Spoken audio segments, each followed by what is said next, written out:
श्रीमद्भागवत महापुराणम प्रथम स्कंध अथ द्वितीयोध्याय।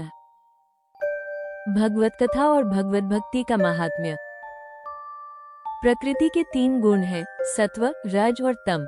इनको स्वीकार करके इस संसार की स्थिति, उत्पत्ति और प्रलय के लिए एक अद्वितीय परमात्मा ही विष्णु, ब्रह्मा और रुद्र ये तीन नाम ग्रहण करते हैं। फिर भी मनुष्यों का परम कल्याण तो सत्वगुण स्वीकार कराने वाले श्रीहरि से ही होता है। जैसे पृथ्वी के विकार लकड़ी की अपेक्षा धुआं श्रेष्ठ है और उससे भी श्रेष्ठ है अग्नि, क्योंकि वेदोक्त यज्ञ यागादि के द्वारा अग्नि सद्गति देने वाला है, वैसे ही तमोगुण से रजोगुण श्रेष्ठ है और रजोगुण से भी सत्वगुण श्रेष्ठ है, क्योंकि वो भगवान का दर्शन कराने वाला है। प्राचीन युग में महात्मा लोग अपने कल्याण के लिए विशुद्ध सत्व में भगवान विष्णु की ही आराधना किया करते थे। अब भी जो लोग उनका अनुसरण करते हैं वे उन्हीं के समान कल्याण भाजन होते हैं। जो लोग इस संसार सागर से पार जाना चाहते हैं वे यद्यपि किसी की निंदा तो नहीं करते, न किसी में दोष ही देखते हैं, फिर भी घोर रूप वाले तमोगुणी, रजोगुणी, भैरवादी भूतपतियों की उपासना न करके सत्वगुणी विष्णु भगवान और उनके अंश कला स्वरूपों का ही भजन करते हैं। परंतु जिसका स्वभाव रजोगुणी अथवा तमोगुणी है वे धन, ऐश्वर्य और संतान की कामना से भूत, पितर और प्रजापतियों की उपासना करते हैं, क्योंकि इन लोगों का स्वभाव उन भूतादि से मिलता जुलता होता है। वेदों का तात्पर्य श्री कृष्ण में ही है, यज्ञों के उद्देश्य श्री कृष्ण ही है, योग श्री कृष्ण के लिए ही किए जाते हैं और समस्त कर्मों की परिसमाप्ति भी श्री कृष्ण में ही है।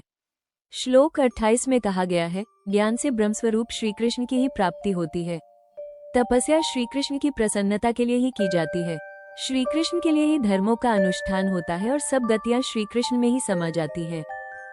यद्यपि भगवान श्री कृष्ण प्रकृति और उसके गुणों से अतीत हैं, फिर भी अपनी गुणमयी माया से, जो प्रपंच की दृष्टि से है और तत्व की दृष्टि से नहीं है, उन्होंने ही सर्ग के आदि में इस संसार की रचना की थी।